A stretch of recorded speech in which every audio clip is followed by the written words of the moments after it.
If you've been feeling tired for no reason lately, slower, heavier, foggy in the afternoon, this might not be age. And it's not just stress.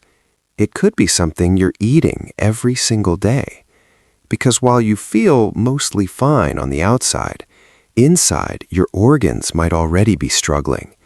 Your liver working overtime to store extra fat, your pancreas pumping out more insulin than it should, your heart and blood vessels dealing with constant sugar spikes, all from one simple thing that seems harmless. Something sweet, something normal, something most people have multiple times a day. And the scary part? You probably had it today without thinking twice. That harmless ingredient? It's sugar. And not just cake or soda. It's the sugar hiding in your morning tea, in bread, in sauces, in packaged snacks, even in foods labeled healthy. Stuff you eat every single day without thinking about it. And every time your blood sugar spikes, something inside your body has to deal with it. Research from places like Harvard Medical School and the National Institutes of Health shows frequent sugar spikes put real stress on your organs. Your liver starts storing more fat. Your pancreas pumps out insulin over and over. Your heart and blood vessels handle constant pressure from those swings. So even if you feel fine on the outside, inside, your organs are working overtime. And here's the problem. It never feels dangerous in the moment. It feels sweet, comforting, normal, which is exactly why most people keep doing it until the damage has already started building up. Look at your day for a second. You eat a full meal, and 2 hours later, you're hungry again. By afternoon, your energy crashes. Your brain feels slow. You reach for tea, coffee, or something sweet just to feel normal. At night, the cravings hit harder. Snacks, sugar, just a little something. And that stubborn belly fat? It barely moves, no matter how careful you try to be. These aren't random problems. They're blood sugar swings. Spike, crash, crave, repeat. Every spike pushes insulin higher. Every crash makes you tired and hungry again. And your body starts storing more fat just in case. So you don't just feel low energy, you feel trapped in a loop. And most people blame themselves. They think it's willpower. But it's not willpower. It's your biology being pushed around by sugar all day long. Here's where sugar hits first. Your liver. Every time you eat or drink a lot of sugar, especially from sodas, juices, or processed foods, almost all of it goes straight there, and your liver has to deal with it immediately. When the amount is small, it handles it, but when sugar keeps coming in all day, it gets overwhelmed. So instead of burning it, your liver starts converting the extra sugar into fat, not later, right then, inside the liver itself. Research from groups like the National Institutes of Health and Harvard Medical School links high sugar intake to fat buildup in the liver, what doctors call fatty liver disease. And here's the scary part. You don't feel it happening. No pain, no warning, no symptoms at first. But slowly, fat starts stacking up inside the organ that controls your metabolism. The liver gets sluggish. It burns less energy. And your body starts storing more fat instead of using it.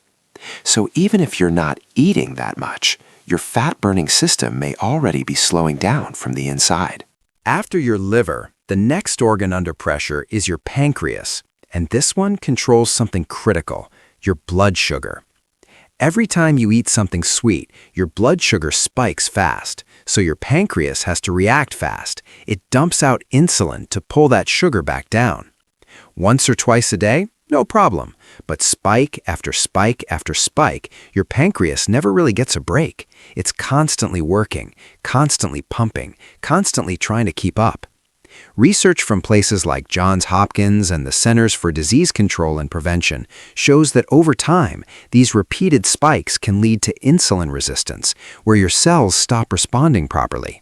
And that's when things start feeling different. You get hungry again faster, your energy crashes harder, fat gets stored more easily, and your risk for type 2 diabetes starts climbing. So those afternoon crashes and late-night cravings, that's not low willpower. It's your pancreas getting worn down from trying to control sugar all day long. And this is where it stops being just a liver problem or a pancreas problem. Because once those two get overloaded, the stress spreads everywhere. Now your heart has to deal with thicker, fattier blood. Your blood vessels tighten. Pressure slowly climbs. Circulation gets worse. Research from groups like the American Heart Association and the National Institutes of Health links high added sugar intake with higher risks of heart disease, obesity, and metabolic problems across the whole body. But you don't feel heart disease. You feel it like this. You get tired faster. Your joints feel stiff. Your energy feels low for no clear reason. Fat sticks around longer. Recovery gets slower. Everything just feels heavier. Because when insulin stays unstable and inflammation stays high, your body never really relaxes. It stays in stress mode. And over time, that constant stress makes your whole system less efficient. Not overnight, but slowly, quietly, year after year. All from something sweet you probably had today. Here's the part most people get wrong. Protecting your organs doesn't mean extreme diets or cutting out everything you enjoy. It just means easing the daily pressure. Because the damage doesn't come from one cookie, it comes from constant spikes all day long. So the goal is simple: fewer spikes, more stability. When you eat meals with real protein and fiber, sugar rises slower. When you move a little after eating, even a short walk, your muscles soak up extra glucose instead of leaving it in your blood. When you swap sweet drinks for water, you instantly remove one of the biggest hidden sugar hits of the day. Small shifts like that add up fast, not because they're strict, but because they give your liver and pancreas room to breathe. And when those sugar spikes calm down, something surprising happens. Your energy feels steadier, cravings ease up, fat loss gets easier, and your organs finally stop working overtime. Not by fighting your body, but by letting it work the way it was meant to. Sugar isn't dangerous because of one bad day. It's dangerous because of the small, everyday stuff you barely notice. The sweet drink, the snack, the just this once. And those tiny hits add up inside your organs long before you ever feel a problem. But once you see what's happening, you can actually stop it. So if you like understanding what your body is really going through, not just what shows up on the scale, don't skip the next video. Because sugar isn't the only habit quietly stressing your organs.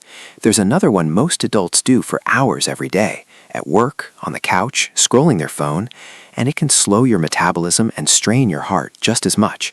And once you realize what it's doing inside you, you'll probably want to change it immediately.